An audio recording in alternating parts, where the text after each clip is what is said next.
Hi guys, most of them get answer 16 for this problem in wrong way. By this 2 minus 6 is minus 4. Same way, this 2 minus 6 is minus 4 times this minus 4. Here, negative 4 times negative 4 is positive 16. This is a wrong. As per the order of operations, PEMDAS,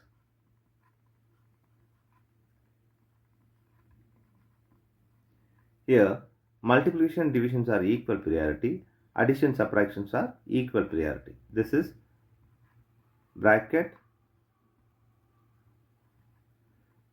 Here it is multiplication, division, this is plus, this is minus. So multiplication, division and this addition subtraction, we have to follow this left to right order. Now we are going to do this problem in correct way by using this order of operations PEMDAS. As per this order of operations, this bracket first.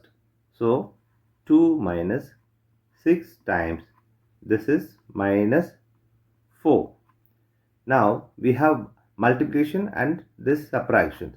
Multiplication is always higher priority than this subtraction. So we have to do this first. 2 here minus 6 times minus 4 is positive 24. Now 2 plus 24 is 26. This is the correct answer. Your answer is 26.